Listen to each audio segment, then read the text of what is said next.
yeah, what's going on over here then? What's this all about McLaren? Looks like Piastri's staying with McLaren for another couple of years and now getting the same salary as Lando. What? You might think I'm happy about this, but I'm not sure whether I am or not. It's not going to go down well with Lando's camp, that's for sure. McLaren, the team that rescued the Aussie from Alpine's contract fiasco of 2022, has doubled down on its commitment with a 2-year extension, potentially keeping him through 2028. But what really turned heads? Not that.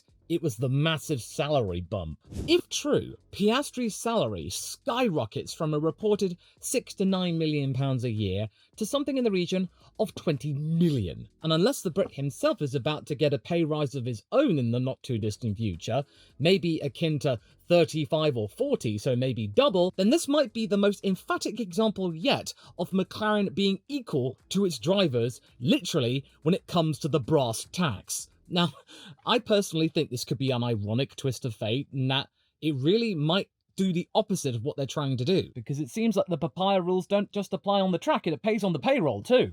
You might be thinking of a lot of things right now, but even though I'm a huge supporter of Piastri, even my eyebrows are raised with this one. This is a huge bump upward, and already matching Lando? That says a lot of things, but what got me really intrigued to come up the ladder today to talk to you about this and really give my own suppositions are all of the other things that came about around the same time within a few days of this contract extension announcement. 2 things. First off, there's the drive to survive factor. The latest season dropped just days ago, reigniting the ongoing mind games between Red Bull and McLaren. Brown and Horner, they've been at each other's throats all season. Zach really reveling in the fact that Christian Horner almost looked like he was about to be toppled. And one episode conveniently features Horner in particular. I think you know the episode that I'm talking about here, that if Horner could replace either one of his drivers with anybody outside of the Red Bull camp, he chose Oscar. He said just Oscar. One word. That was it. And that was a really stark change from back in the day when he was courting the likes of Lando Norris before McLaren suddenly got good around Silverstone 2023. It'd always been about Norris. Liberty Media, even for a brief second, was speculated about insisting that Norris and Leclerc go to Red Bull to make up a dream team. That was so ridiculous, wasn't it? Either way, Horner knows exactly how good Oscar can be, and what Zach has done has blinked. He would have looked at that and gone, haha, not today, buddy. What happens next? Just a few days later, McLaren rushes to lock Piastri down, right in time for his home race. Coincidence? Maybe. But this all has the makings of a classic Horner versus Brown chess match. This to me feels like a part of the mind games between them. Brown has blinked to Horner's advances and locked in his Australian youngster, preventing Red Bull Racing from starting anything at all in terms of contract negotiation. Or is this a case of 4D chess? Is this exactly what Christian Horner wanted?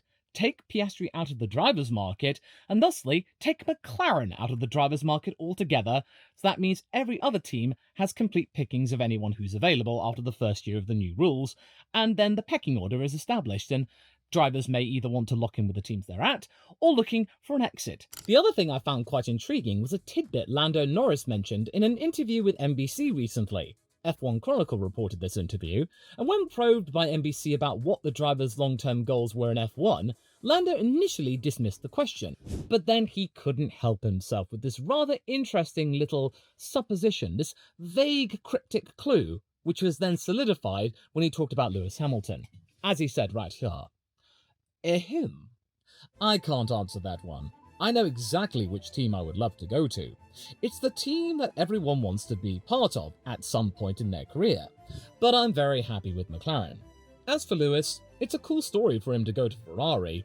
A lot of people said maybe it's not the right thing to do and so forth, but I would probably do the same if I was in his position. Oh, Lando, you should have just kept it cryptic. Oh, Vettel's famous quip, everyone is a Ferrari fan, and history proves him right. Even drivers thriving elsewhere can't resist the Scuderia's pull. I mean, Sainz left McLaren for it, and he had something good going on there in 2020. Could Norris follow sooner than expected? You see, this abrupt situation where we find Oscar Piastri's contract not only being extended, but then his pay packet being then put into parity with Lando Norris, despite Piastri having 2 years less experience, it really is the biggest emphasis of team-first dynamics ringing true at McLaren. It's not just lip service, that McLaren, Andrea Stella, Zach Brown, they really mean this. Team first. They are equal. They are free to race. And on the surface, you think, well, okay, that's great. They're genuine. They're sincere. They're that enthusiastic about papaya rules and team first that they're willing to make sure that HR knows that fact and pay them equally and fairly. And there was probably a means to really cut off all of the speculation and skepticism from last year, where Oscar Piastri was performing fairly well, but his pay packet was about 30% that of Lando Norris's, and Norris's integrity with the team was being brought into question. What was exactly going on with the team? You got to admit, McLaren were really through the doldrums. They were finding themselves in rarefied air. They weren't sure what to do. Well, now going into this year, they're trying to get some sense of stability, continuity, putting all their ducks in the row, putting to bed any speculation that there is favoritism going on here, even though I personally think, I do have to get the phone up for this one, that potentially between Stella and Brown, they do have their favourites. Even though Zach Brown is starting to really wax lyrical about Oscar as well as Lando, that these two men will butt heads when it comes to which driver should be preferred if they turn out to be really, really equal by the summer break. This could cause some tension that they did not expect. So no matter what they do with these salaries and making them fair, it's still destined to failure, in my honest opinion. You might be thinking, look, you're a McLaren fan. Why on earth would you want this team to fail? I don't want it to fail. I want these two guys to be lasted as teammates for several years. They seem to get on really well outside of the cockpit. But the fact is, though, we've seen this repeat itself so many times, especially in McLaren. If you get a situation where the car is the best, no one else can come close to them, it's just those two men in that same car, equal machinery, where does it go? 2016, need I say more? And then you've only got to look at McLaren, 2007, 1989. The only way it actually worked well and classily was 1984 between Lauda and Prost. That was a really good year. I really recommend you go watch that title battle. That was exemplary between Niki Lauda and Alain Prost. So yeah, Norris was being paid 3 times more than Oscar last year, but that gap has gone. And the matter of driver preference now rests on where the drivers are in the championship come Hungary, most likely. There is a lot to unpack here. Speaking of unpacking, something I've been meaning to do. I think this actually just came in the post, so yeah, do bear with me one moment. Where to put you? I think we should probably put you somewhere around... I think maybe we should put you somewhere around here. Yeah. Yes, I suppose that some of you who are Lando Norris fans are expecting me to run roughshod over your boy. But may I remind you that I am tipping him for the title this year. And with good reason. He's got his best shot yet for it. I reckon he's got what it takes to do the job. Claim his first world title. The topic today is more about what he might consider to do next. Should this continue, this idea of team first, equality, that it's all down to performance, that there's no clear favourite amongst the two drivers at McLaren. Maybe there might come a point where Lando Norris just gets sick and tired of this uncertainty, the ambiguity, that he feels like, despite all of the work that he has done, been around McLaren since 2017, that his loyalty to them is not being fairly deserved and compensated. Maybe he might want to look to a team that might recognise his efforts, make a clear distinction between who is number 1 and who is number 2. Having that old traditional chestnut might ring true to Norris in his prime, that by 2028 he might want to be number 1 without question and not have to play potentially second fiddle until well into his sunset era of Formula 1. That he did what he set out to do with McLaren, he played his part in their return to domination, to win both world championships. What then? Well, according to that interview with NBC, perhaps do what Lewis did, seek a challenge with Ferrari. I'm quite sure that when he first found out, if this is accurate, that his less experienced teammate was going to be receiving the same amount of money per year as him, that it would have not gone down very well. It would have gone down like a lead balloon, or a ton of bricks, or like a house on fire. And that on the surface you might be thinking, wait, Oscar getting that much in his 3rd season of Formula 1? That's way more than what Lando got in his 3rd year with McLaren in 2021. Well, I can understand why you might be thinking this is unfair, but in that regard, these two McLarens of 2021 and 2025 are very different beasts. First off, the 2021 McLaren was just coming off of the back of potential bankruptcy in 2020 due to the, well, Rona, and not to mention, McLaren back then were very much the top of the midfield, certainly not a front-running operation. 2025 though, without a doubt, McLaren are the Constructors' Champions. They are the defending Constructors' Champions, and they could easily repeat the same feat again this year. So therefore, they do have the cash, the capital, and the capabilities to be able to offer the likes of Oscar Piastri a bigger pay packet because, well, they're in theory, at least in the team world, the best. And this isn't the first time that Lando Norris has questioned whether or not he should stay at McLaren or not, even though he has ultimately become a McLaren mainstay, and has been the case since 2017 when he joined their junior program.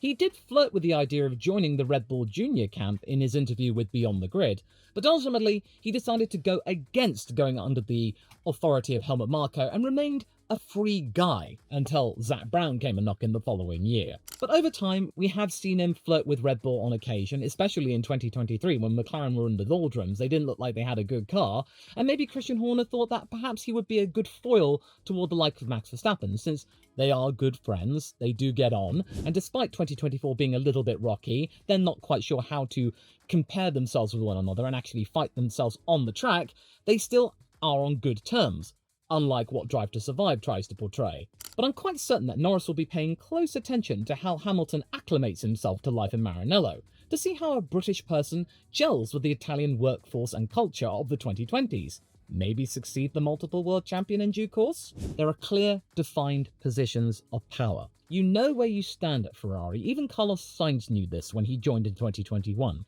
that he was going to be playing the foil to one Charles Leclerc, who defeated the four-time champion Sebastian Vettel. And yes, he did give Charles a run for his money, and he did do a good job in helping rebuild Ferrari to where it is today. But ultimately, Charles Leclerc was the team leader, despite Carlos giving him a bit of a spook every now and again. By the end of 2027, we'll know whether or not Lewis wants to continue, even though he has alluded to maybe staying until he's about 50 or so. But by then, he might have been worn down by then, because as we know, Ferrari does have a habit of wearing down even the most reputable and storied of drivers. 2028, Lando Norris will be at the peak of his powers, his late 20s, where he will know for sure whether or not he is destined to be a world champion, or if he's maybe won one world championship or two by then. He'll be at the height of his authority, dominance, and influence within the sport, potentially. Therefore, by the time you get to 2028, he could be the #1 driver at Ferrari, where he'll know exactly what he needs to do in order to win trophies, drivers' titles, what have you. It'll be clearly stamped out toward him. There won't be ambiguity. There won't be messages over the radio saying, "Oh, Lando, be careful, think of the team. Oscar, I know you'll do the right thing," because, come on, Budapest. Even as a McLaren fan, I just winced at that. It was terrible. But you got to admit, combined with the allure of racing for one of the most storied teams in F1 history, it does make the prospect of Lando going to Ferrari very appealing for a driver with championship ambitions. It's a big part of why Norris might dream of one day joining them. But for those of you thinking that I might want McLaren to fail and that this could happen next year, no. I'm talking about the long term. This is after Lewis Hamilton decides to maybe call it a day after 2027. That maybe even Charles Leclerc might have had enough of the Scuderia. He might have gotten a world title by then. Who knows? That he might want to seek a new challenge or maybe retire from the sport due to the fact that Ferrari, it does do a number on you. You might want to just take a break. He'll have done maybe all he needed to do. And that by 2028, you could get a situation where we have Lando Norris and Oliver Behrman in a hypothetical scenario, where we could have for the first time since 1958, 2 British drivers racing for the Scuderia.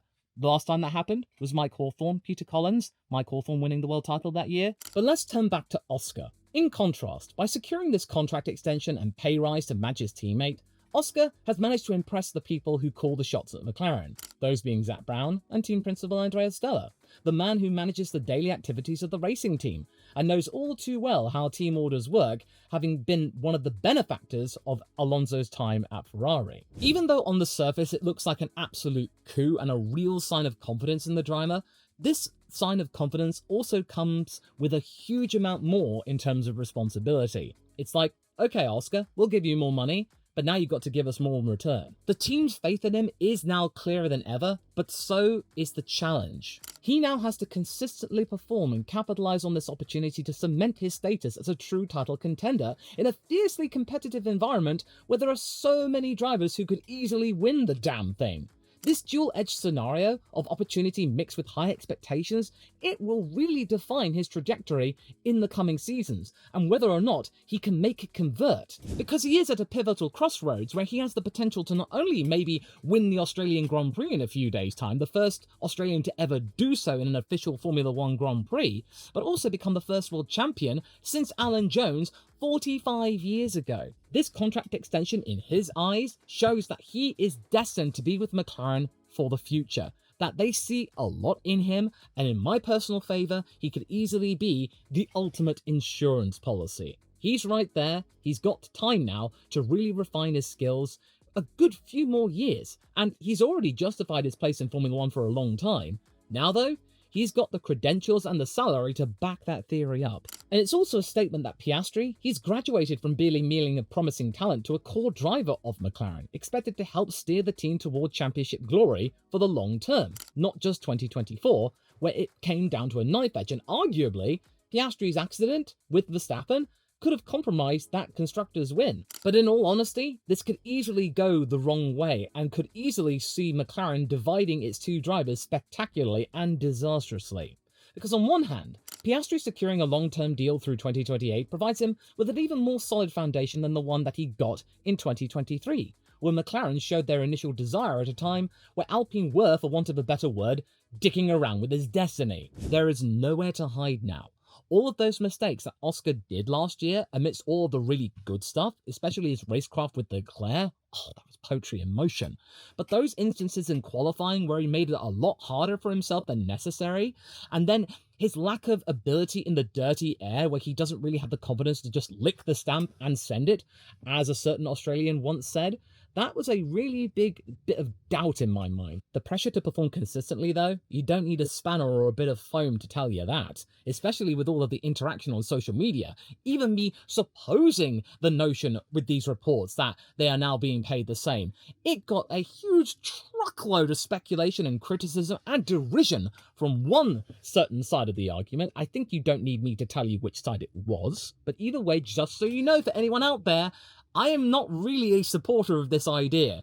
It may look good on the surface, but to me, it's a bit naive. It's a little bit hasty. Surely, a pay bump was justified, but to 20 million? Really? That's a bit quick. Because even though this contract has a huge vote of confidence for him, it also means that for every race, he has the opportunity to prove that he can truly compete at the highest level, or for him to completely fail spectacularly, and for those on the other side of the argument to really just turn the screw against him, to make him out to be completely undeserving of that pay packet. Moreover, the timing of this decision is incredibly intriguing. It really goes back to that whole situation between Zak Brown and Christian Horner. Drive to Survive does have its inaccuracies, but the whole beef between them, oh, it's absolutely genuine. No doubt about that. 100% real. This spat between McLaren and Red Bull, it's going to continue, my friend. It's going to leave them open to potential scrutiny from the other teams and absolute criticism and derision and ridicule from Christian Horner. I bet you he is waiting for the moment where Norris and Piastri make contact and he'll go, "Ah, you see, Zach, you giving it a go? Oh, that didn't work out for you, did it? Now you got two drivers that absolutely hate each other and then hate your guts for even giving the other support. Oh, Oscar. Oh, you should have come over to us. You should have given us a go." Seriously, Christian Horner is chomping at the bit to get one back over at Zach. And this could easily be the opportunity to do so. But at the same time, if it does work, this could push Piastri to elevate his performance even further, knowing that he must constantly measure up to a teammate who has long been seen as the top contender at that team. This decision, it reflects both the promise of his future and the high stakes that come with being entrusted with such a responsibility for such a legacy team. So you know what? You may think I welcome this decision to give Piastri a pay rise, but I'm not sure whether I like this or not. But Law, surely you would like this decision, that this is justification that McLaren back your boy. Stella has said so many times that he sees so many championship credentials within Oscar Piastri, that he sees elements of Schumacher and Alonso inside of him. Yeah, that's absolutely true, and Andrea Stella is very qualified to say that since he worked with the likes of Michael Schumacher and Fernando Alonso at Ferrari. However, I still think it was too much too soon, and the timing of this right at the beginning of 2025, it's really not doing Lando any favours. It's not helping him, let's just say that. Because right when he's about to potentially have his best chance of getting his first world championship, Norris may feel that his established hierarchy there is being challenged, and that could create an internal identity conflict right at round one. If he perceives that his contributions are being undervalued relative to his previous status, that frustration might eventually lead to visible cracks under sustained pressure. Essentially, it's going to leave his position with the team more clouded than it has been in recent years or ever. But then, of course, ideally, McLaren might want to see this as a situation where Lando has to prove himself even further. And if he does get that first World Championship, then guess what? Zak Brown is going to open up his wallet and offer maybe him £50 million a year or something like that, and even bigger bonuses, because that's another thing Oscar's going to be getting more of as well. Additional performance bonuses akin to what Lando is getting right now. So it's either a case of we are going to be seeing Norris getting a pay bump and contract extension in the next few races, maybe by the British Grand Prix to make it even more impactful, or maybe he'll get it when he gets his first World Championship, and it's going to then be double or triple what Oscar's getting. It really depends. But yeah, announcing this deal is so odd, right when Lando's the bookies' favourite to break Max Verstappen's title streak. It's so bizarre. Is this supposed to remind both he and Oscar that they are equal? All this seems to do, in my opinion, is set either driver up for a public lashing, even more intense scrutiny, which could influence both men in unpredictable ways which we can't possibly imagine. It's not exactly the most perfect strategy going out there. Again, it comes off as a little naive, that, oh, if we just pay them fairly, then they'll be nice to each other. Adrenaline might have something to say about that. In the heat of the moment, like we kind of saw in Monza, and they were very lucky to not take each other out, we might see something even more bombastic than Monza or Hungary. Seriously, it's bound to happen. It's destiny. This is Formula One, folks. No matter what you do, it's going to happen. These two are going to make contact. Even if it's just banging of wheels, it's going to happen. Christian, Fred, Toto, they'll be waiting for any opportunity to get one back at McLaren and question whether or not their plan is even worth it, and that maybe that old 1-2 driver model is still something that rings true. Yeah, as Bottas once said, traditions. So yeah, McLaren's audacious move to equalise the salaries of Oscar Piastri and Lando Norris, it is a strategic gamble. On one hand, it sends a resounding team-first message, affirming that every driver there is an essential part of the collective success. And as Andrea Stella said in an interview recently, if you don't subscribe to that, then you don't belong at McLaren. But I know that you belong on this channel because I know that you'll press the subscribe button to watch more of these videos and predictions and what have you. But in all seriousness, I feel like this is something that was rushed in, that this was an impulse move after what Christian Horner said in a Netflix docu-series. This was jumping the gun way too soon to justify it, all for the sake of good press, to fend off Christian Horner at the pass, and because it's the Australian Grand Prix and it would make the good headlines and PR down under, especially what might happen in terms of predictions and team orders and what have you going into this year. It's all good for at least Oscar's side of the camp. For Lando's side of the camp, a little bit more questioning whether or not it's worth even staying with the team. It really depends what happens this year. Ultimately, whether this approach fortifies or fractures the team, it'll depend on how well McLaren manages these evolving dynamics. It may seem rather odd that I'm supposing this idea, being a McLaren fan, but I've seen this play out so many times that it's just something I have very little faith in seeing it succeed totally. I really don't like being pessimistic, but I've got to be realistic and pragmatic here, even if it's my favourite team, that this kind of situation where a team desperately wants the drivers to be equal, it rarely ends well. But what might end well is the act of Honda changing up their relationship with one Yuki Tsunoda. Whilst it may look like they're abandoning him by saying that it's up to him to forge his own destiny, their new plan with him might be more supportive than ever. To find out more about why I think Tsunoda's in a better position than ever, watch this video next, straight after this one.